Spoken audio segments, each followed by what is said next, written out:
हमारे राकेश सर एक बहुत अच्छी बात बोलते हैं कि देखिए इस सेशन को हम डेली अटेंड करें। डेली अटेंड कर मतलब डेली। और मैं अपनी दिल की बात बोलूं, हम कहीं भी रहते हैं, हम सुबह हमारा 4:45 मैं उठ जाता हूँ बेहतर से। 1 घंटा मैं मॉर्निंग वॉक मेडिटेशन सब कुछ करता हूँ। लेकिन सुबह इसको सेशन 7 बजे हम लोगों को रेडी होकर निकलना पड़ता है। और आप समझ सकते हो क्या चैलेंज रहता होगा, लेकिन 100% आत्मा इसी सेशन के साथ जुड़ा रहता है। जल्दी जल्दी नहाना, पूजा करना और तैयार होना और सारी जिम्मेदारी का निर्वहन करना। और मैंने सर से प्रॉमिस भी किया हूँ पार्ट टाइम सर, आपके टीम से मैं स्टार रूबी बनूंगा जॉब में रहते हुए। इसके बाद तब मैं जॉब से क्विट करूंगा, तो ताकि लोगों को ये बहाना बंद हो जाए कि सर हमारे पास वक्त नहीं है। हम डबल भूमिका में रह करके इस काम को करना चाहते हैं, तो इसके लिए डेली सेशन अटेंड करें। आज मैं डॉक्टर सुरेखा भार्गव मैम के स्पीच को सुन रहा था सर, कितना बड़ा विजन उन्होंने दिखाया। अगर आप लोगों ने अटेंड किया होगा तो, कि वह साहब पूछे कि इंडिया में इसका क्या स्कोप है, तो उन्होंने कहा सर कि अच्छा दिन आने वाला नहीं, आ चुका है। हमारी दूध बेचने वाली मर्सिडीज बेंज कार, सोचो आप, अगर देखिए अपने पास सोच हो सर ना, तो हमको आईना दिखाने के लिए एक वाक्य पर्याप्त। हम अपने तो मानते हैं बहुत बड़ा आदमी है, बहुत पढ़ा लिखा इंटेलिजेंट है, लेकिन हमारा जीवन शैली कैसी है। इसी इंडस्ट्री में एक लेडी जो दूध बेचती थी वो मर्सिडीज बेंज चला रही, हम क्या कर रहे हैं। तो ये शिक्षा मिली। और फिर आगे उन्होंने कहा कुंवर साहब मैं अभी 4000 लोगों को टूर पे लेके गई, अभी 12000 लोगों को फॉरेन ट्रिप दे रही हूँ। हम सब लोग अपनी जगह बैठ करके मित्रों सोचें कि क्या हम अपने घर से अपने फैमिली को लेकर के कितनी बार इंडिया के टूर पे गए हैं। मैं उत्तर प्रदेश को दोस्तों, मुझे पूरा विश्वास है कि 90% लोग हमारे यहाँ उत्तर प्रदेश में आगरा में ताजमहल है जो अभी तक नहीं देख पाए। अब पूरा जीवन समाप्त हो जाता, नहीं देख पाते। तो हम तो आगे राकेश सर से ये भी बोलना चाहते कि हमारी टीम के लिए एक बार सर आगरा में टूर लगा दो, ताकि हमारे कुछ भाई बहन लोग इसी बहाने आगरा का किला और आगरा का ताजमहल देख लें।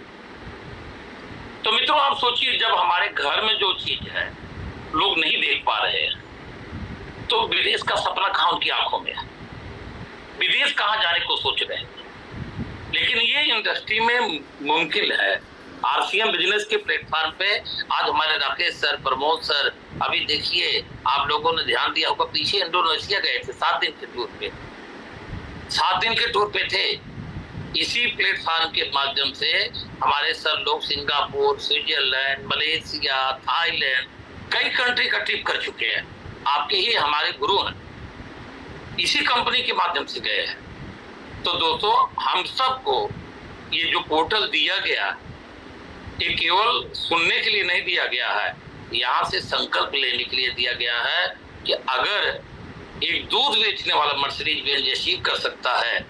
हमारे राकेश सर खुद बैठे हैं, साइकिल से मर्सिडीज बेंज तक गए। हम सबके लिए प्रेरणा के स्रोत, हमें दुनिया का स्टोरी बताने की जरूरत नहीं है, हम आप सर से सीख सकते हैं। हमारे वह साहब बैठे हैं जो 500 का कभी एजुकेशन करने के लिए मजबूर हुआ करते थे, आज मर्सिडीज बेंज ई क्लास से चलते हैं। मेरे दोस्तों एस क्लास, ई क्लास, बहुत सारे लोग जानते नहीं क्लास में क्या कौन कौन क्लास है, क्योंकि अभी हमें जरूरत नहीं पड़ी। लेकिन जब उसका बुकलेट लाओगे, पढ़ोगे, अपने ड्रीम में रखोगे, तो फिर हम इसको अचीव कर पाए। इसके लिए हम सबको डेली इस सेशन को अटेंड करना चाहिए। अभी इसके पहले देखिए इतनी बड़ी बड़ी स्टोरी दीपक भामरे सर का मैं सुन रहा था। सर एक छोटा सा शोक करने वाला इंसान 36 फॉरेन ट्रिप कर चुके हैं। ये सब मेरे लिए प्रेरणा के स्रोत बन रहे हैं। मैं सुबह उनको सुन करके इतना चार्ज होता हूँ ना कि 54 में मैं 24 का महसूस करने लगा हूँ। एजुकेशन करते हैं सीनियर कि जुड़ जाओ, आपका नाम बुला रहे हैं। अब बताओ, अगर हम टेक्निकल अचीवर हो जाएं और हमें ये पता ना हो कि मेरा सेशन है, तो इसका मतलब हम सीरियस नहीं है। हमें डेली सीरियस होकर के काम करना चाहिए और समय से पूर्व जुड़ना चाहिए। ड्रेस कोड में हम बैठे, कभी कभी मैं देखता हूँ कुछ मेरे साथी इसी पोर्टल पे लेट करके देखते हैं। सर हमें ये कौन संस्कार दिया, हमारे गुरु ने दिया या हमारे माता पिता ने दिया, जहां हजारों लोग पूरी इंडिया से जुड़ के, उसमें हमारी बहन बेटी भी बैठी हुई है। हम अमर्यादित तरीके से अगर इस पोर्टल पे आते हैं तो क्या हमारे आचरण को शोभा देता है? हमारा खुद का जिम्मेदारी है कि हम किस ढंग से इस पोर्टल के ऊपर में अपने को प्रेजेंट करें। तो एक मर्यादा होना चाहिए, एक गहना होना चाहिए। एक संस्कारिक व्यक्ति का जो है गहना ना, उसका आचरण ही होता है। तो हमारे आचरण में वो गहना होना चाहिए कि हम एक प्रॉपर ड्रेस कोड के अंदर में, ये नहीं सूट बूट टाई पहन करके आप बैठे, हाँ एक मर्यादित ड्रेस कोड में बैठे जिसको आपको देख के खुद बुरा न फील हो, क्योंकि हमको आपको पता चल जाता है कि हम किस रूप में बैठे हुए हैं।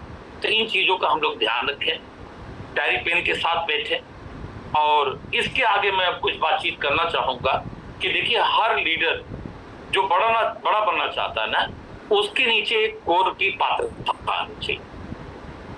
एक कोर लीडर की पात्रता कूट के भरी होनी चाहिए, फिर वो बड़ा लीडर बनता है। हर आदमी शून्य से शिखर पे जाता है। जितने लीजेंड बने हैं, आज डॉक्टर सुरेखा भार्गव का मैं बहुत सारी वीडियो सुना हूं, मैं उनसे बहुत ज्यादा प्रेरणा लेता हूं। एक लेडी होकर के सर आज वो आइकॉन है इस इंडस्ट्री की। आप सोच के देखो, मैं उनकी एक वीडियो सुन रहा था, वो बोलती थी शुरू में जब मुझको कोई नहीं मिलता था ना, तो मैं चालू ट्रेन में, जनरल ट्रेन में सफर करती थी, बीटी कार्ड रखती थी, लोगों को ड्रीम दिखाती थी कि आप कार से चलना पसंद करोगे, आप बड़ा मकान में रहना पसंद करोगे, आप फॉरेन ट्रिप जाना पसंद करोगे। तो उसमें बहुत सारे लोग मुझको सोचते थे कि चालू डिब्बा में चल रही हो, कार का सपना दिखा रही है। तो जिसके पास जो सोच होता था वो सोचता था, लेकिन मैं कुछ नहीं सोचती थी। मैं सोचता था कि एक दो लोग अगर मेरा बीटी कार्ड पकड़ेंगे और शाम तक अगर मुझे अपॉइंटमेंट दे देंगे तो मैं उनको प्लान दिखाने जाऊंगी। सर, को लीडर को शर्मिंदगी नहीं आती। वो ट्रेन में जा करके विजिटिंग कार्ड पकड़ा करके जो लोग उनको अपॉइंटमेंट ले लेते थे, उनको जाके प्लान दिखाती थी। और आज इस इंडस्ट्री को देखो लेजेंड बन, आज हमारे राकेश सर लेजेंड बन गए, प्रमोद सर लेजेंड बन गए, वह साहब लेजेंड बन गए। तो ये लोग जनरल बोगी में सफर कर करके बने, एक दिन में लेजेंड नहीं बने हैं। और हम आप भी बन सकते हैं, बशर्ते हम कोठारी सर का भी एक इंटरव्यू अपने सुन रहे थे, बोलते थे कि मेरे पास इतना पैसा नहीं होता था कि मैं स्लीपर बोगी का रिजर्वेशन करा सकूं, तो मैं चालू डिब्बा में जाता था। और चालू डिब्बा में जब मुझे सीट नहीं मिलती थी तो जहां टॉयलेट का गेट होता है वहां पे मैं प्लास्टिक फैला करके, लुंगी डाल करके बैठ करके, कितना बैड स्मेल आता, सोच के देखो दोस्तों। वो लीडर हार्ड वर्क करता है।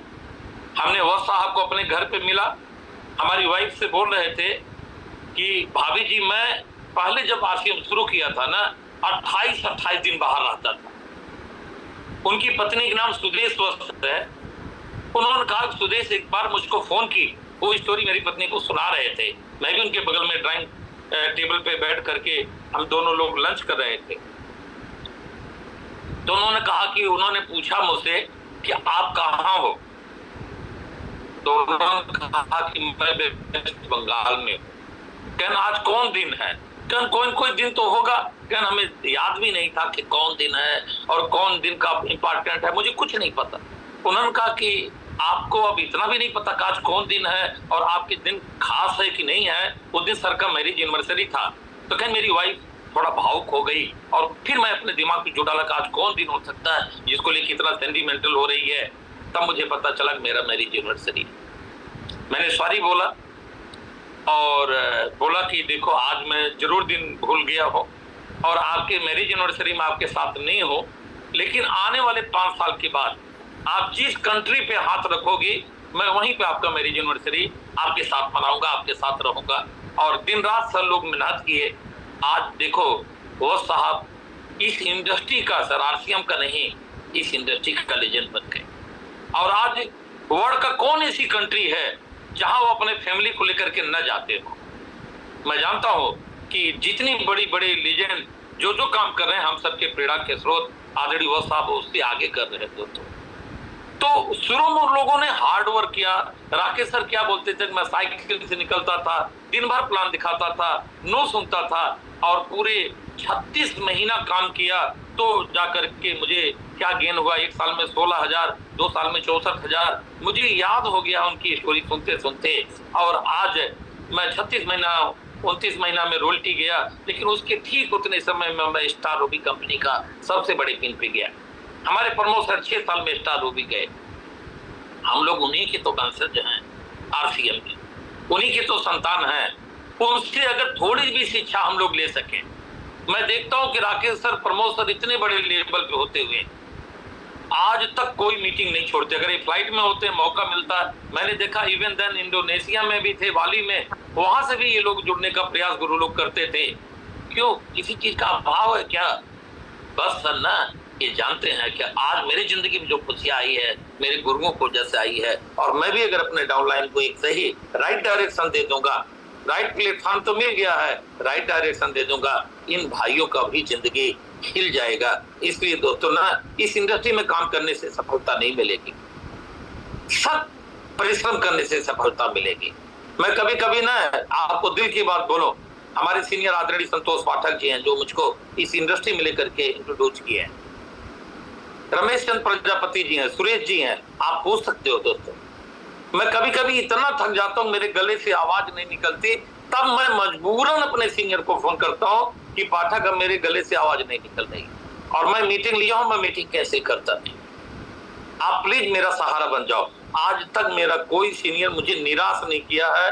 जो जो विनती मैं अपने अपलाइन से किया हो, चाहे पाठक से किया हो, प्रजापति सर से किया हो, सुरेश सर से किया हो, ढिंगरा सर से किया हो, या ऊपर के हमारे 2 बड़े अपलाइन बैठे हैं उनसे किया हो, मेरी बात को आज तक, राकेश सर से एक ही वादा पे मैं आरसी में जुड़ा था, मेरी ज्वाइनिंग राकेश सर से बात करके हुई थी। हमने कहा गुरुजी कुछ नहीं चाहिए, केवल आपका आशीर्वाद, जब जब मैं मांगूंगा वो चाहिए। और मैं धन्यवादी हूँ ईश्वर का कि आज तक कभी भी सर के द्वारा मुझे कोई निराशा नहीं मिली।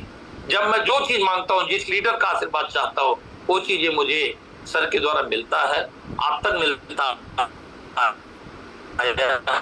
और आगे भी मिलता रहेगा, ऐसा मैं उम्मीद है। क्योंकि मैं अपनी इंडस्ट्री में काम नहीं करता दोस्तों, सख्त मेहनत करता हूँ, और सख्त मेहनत का नतीजा है कि देखिए अभी हमारे डॉक्टर हंसराज जी को जोनल सेलिब्रेशन में कंपनी में एकलौता एमराल्ड के रूप में सेलिब्रेशन किया गया। ये मेरे लिए बहुत गर्व की बात है।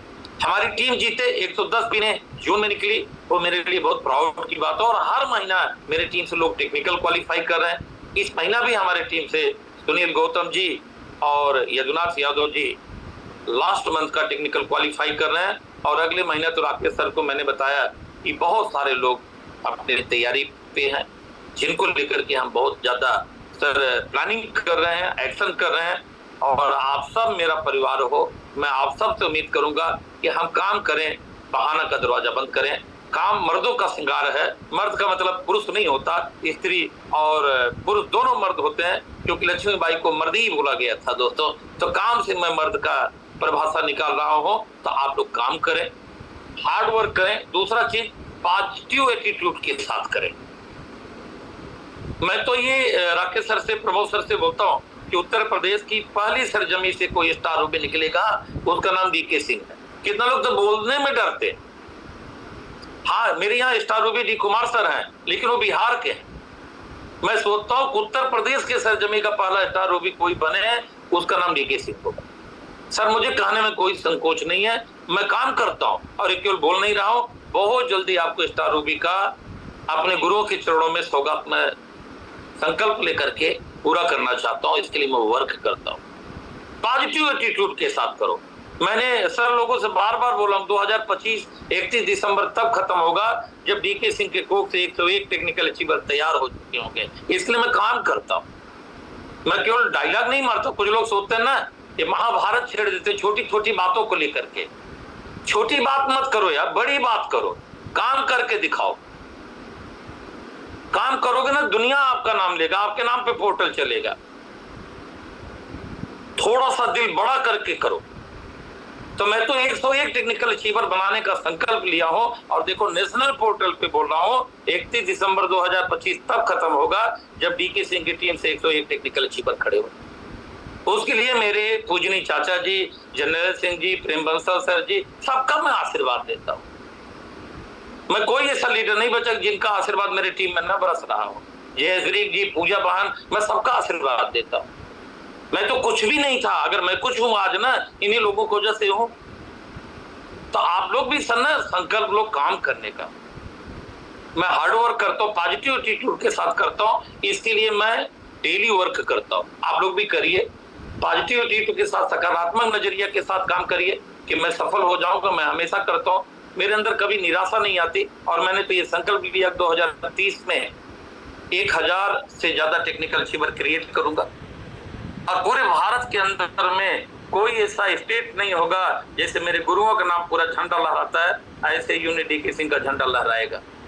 तो एक बड़ी सोच के साथ काम करें आप लोग, ड्रीम बनाएं। मैंने ड्रीम बनाया राकेश सर, 2040 में मेरा 70 साल पूरा होगा उम्र और मेरी मैरिज यूनिवर्सिटी का गोल्डन जुबली होगी, जिसमें पूरे भारत के जितने लेजेंड होंगे मैं सपना देखा हूं को इनवाइट करूंगा और उसमें अपनी पत्नी को जेट प्लेन गिफ्ट करूंगा, जेट प्लेन गिफ्ट करूंगा, क्योंकि भारत हमारा उस समय विश्व गुरु होगा। भारत हमारा विश्व में नंबर 1 कंट्री बनेगा, ऐसा WFDSA का रिपोर्ट है, मेरा रिपोर्ट नहीं है। और जब भारत नंबर 1 बनेगा तो उसमें RCM हमारी नंबर 1 कंपनी रहेगी और नंबर 1 कंपनी का नंबर 1 लीडर बन करके मैं जेट प्लेन ताज होटल के अंदर में मैं शानदार अपनी गोल्डन जुबली मनाऊंगा और उसमें हिंदुस्तान के जितने बड़े बड़े लेजेंड होंगे उन सबको इन्वाइट करके उनके बीच में अपनी पत्नी को जेट प्लेन गिफ्ट करूंगा। सर क्या ना, सोच को बदलो सितारे बदल जाते हैं, नजर को बदलो नजारे बदल जाते हैं, यो किश्तियां बदलने से क्या फायदा, आइए दिशा बदल दे दशाएं बदल जाती हैं। 70 साल की ही उम्र में क्यों न सही तो कुछ तो ताकत रहेगी। न्यूट्रिशन खा रहा हो, गुड्डाट खा रहा हो तो ताकत तो घटने वाली है नहीं, इतना मुझे पता है। और बस आप बोलते हैं 100 वर्ष डीके सिंह रह करके इस धरती से चलना है तो 30 साल तो फाइट उड़ाएंगे और अपने पूरी टीम को जो काउंसलिंग करूंगा पवन को बैठा करके पूरा 25 फीट ऊपर ले जाऊंगा और वहां मेरा सपना है कि अपनी टीम का मैं काउंसलिंग करूं। तो ये सोच के साथ काम करो सर, फोकस होकर के काम करो, अपने गोल के प्रति हमेशा फोकस रहो। और मेरे जुबान से दिन में 100 बार निकलता है कि 2025 में मेरे 100 टेक्निकल तैयार होंगे, 101 करोड़ % तैयार होंगे, ऐसा हमें ब्लाइंड विश्वास है। आप लोग भी एक बड़ा अपना फोकस रखें अपने गोल के ऊपर में और मैं 100% सर उसके ऊपर फोकस हूँ और करके अपने गुरुओं का आशीर्वाद से दूंगा। इसके बाद हमारे पास ईगो नहीं होना चाहिए। देखिए हमें अपने काम पे गर्व होना चाहिए, घमंड नहीं होना चाहिए। मैं कभी भी घमंड से किसी से बात नहीं करता, किसी अपलाइन के साथ मेरा घमंड से बात नहीं होता। हाँ, समझने में किसी का फर्क हो सकता है लेकिन मैं घमंड नहीं करता। मैं पैसे घमंड नहीं करता। आज मैं 3-4 करोड़ की कोठी में रहता हूँ, शानदार गाड़ी से चलता हूँ। मेरे मोहल्ले वाले कितना लोग मुझको ताना भी मारते हैं, डीके सिंह तुम ठाकुर नहीं हो। हमने कहा आप जो समझते हो मैं वही हूँ, मैं ठाकुर नहीं हूँ तो आप जो समझते हो मैं वही हूँ। सर पैसे से ठाकुर का क्या लेना देना है? मैं बड़ा अगर बना हूँ ईश्वर का, माता पिता गुरुओं के आशीर्वाद से बना हो और मुझे विनम्रता आनी चाहिए कि मेरे अंदर घमंड आना चाहिए। मैं कभी भी घमंड से अपने डाउनलाइन से नहीं बात करता। हाँ, मैं थोड़ा सा एक कड़ा प्रशासक के रूप में बात जरूर करता हूँ। हमारे टीम के लीडर कोई मुझसे लूज बात नहीं कर सकता मैं, क्योंकि कभी भी अपने डाउनलाइन से लूज बात नहीं करता। तो आप लोग जो संस्कार अपने टीम में डालोगे, हमारी टीम का अगर आज राकेश सर कहें कि ठीक है सर आपका लीडर का ये काम करना है, मैं कहता हूं सर दिन भर वो धूप में खड़ा रहेगा, जिस लीडर का नाम लेकर के मैं बोल दूंगा। इतना मैं अधिकार रखता हूं क्योंकि मैं अपने प्राण से ज्यादा उसको सींचता हूं, उसके साथ प्यार करता हूं। संस्कार जो होता है ना एक दिन में नहीं आता है। हमारे टीम के संस्कार, जिन बच्चों को मैं जो कह दूंगा मैं जानता हूँ डेडलाइन को नहीं क्रॉस करेगा। हमारी टीम में कोई भी अपने अपलाइन से अमर्यादित बात नहीं कर सकता। ये हमारा संस्कार है और इस पोर्टल का संस्कार होना चाहिए। छोटी छोटी बातों को कभी भी नहीं इग्नोर करना चाहिए। अगर कोई गलती किसी से हो गया हम उसको इग्नोर कर दें, आगे जो भी बात हो डायरेक्ट अपलाइन से बात कर लें और उसके ऊपर तुरंत उसका निपटारा कर लें। तो नेक्स्ट हमारा है आई बिलीव लेवल होना चाहिए। अगर हमें बड़ा लेवल पे जाना है तो हमारे पास हाई बिलीव लेवल होना चाहिए, विश्वास होना चाहिए। और विश्वास 3 जगह पे दोस्तों होना चाहिए। पहला आपको खुद के ऊपर होना चाहिए, दूसरा आपको अपने अपलाइन के ऊपर होना चाहिए, तीसरा आपको अपने प्रोडक्ट के ऊपर होना चाहिए और तीसरा अपनी कंपनी के ऊपर होना चाहिए। कंपनी हमारी माँ है। पाठक सर हमारे जानते हैं कि मैं जब जिस कंपनी में रहता हूँ उस कंपनी को अपनी माँ का दर्जा देता। अगर मेरी कंपनी के सामने कोई कुछ भी बोल दे तो जैसे किसी माँ को कोई गाली दे और उस बच्चे के हृदय में पूरा लहू गर्म हो जाता है, उसी तरह मेरी कंपनी, आज तक बहुत सारे लोग मेरे पास आए कि सर आप मेरा प्लान देखो और आपका प्लान मैं देखता हूँ, हम क्या हाथ जोड़ता हो, आपके प्लान को देखने की मुझे कोई आवश्यकता नहीं है। मैं अपने प्लान को अपना जान समझता हूँ, अपनी कंपनी को अपनी माँ समझता हूँ। क्या तुम अपनी माँ का सौदा कर सकते हो?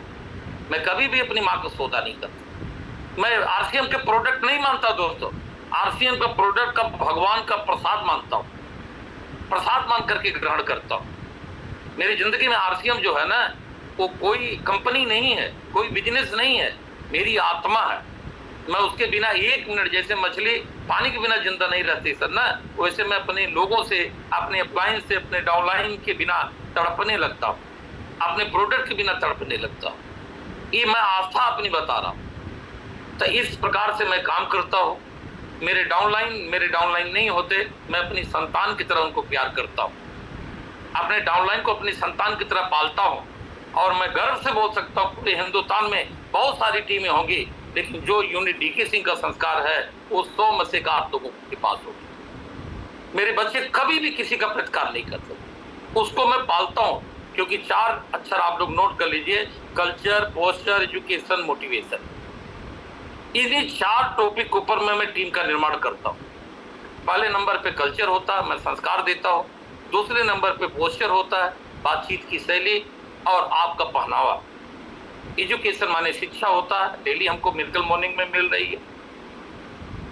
और मोटिवेशन माने प्रेरणा, मैंने बोला एक बाह्य प्रेरणा होता है, एक आंतरिक प्रेरणा होता है। इस इंडस्ट्री में सबसे जोल होते हैं जिनके अंदर आंतरिक प्रेरणा होता है। तो आप लोग करें। बहुत बहुत शुभकामना, बहुत बहुत थैंक्स हमारे रेस्पेक्टेड आइडियल आज के स्पीकर माननीय पवन शर्मा जी। Thank you.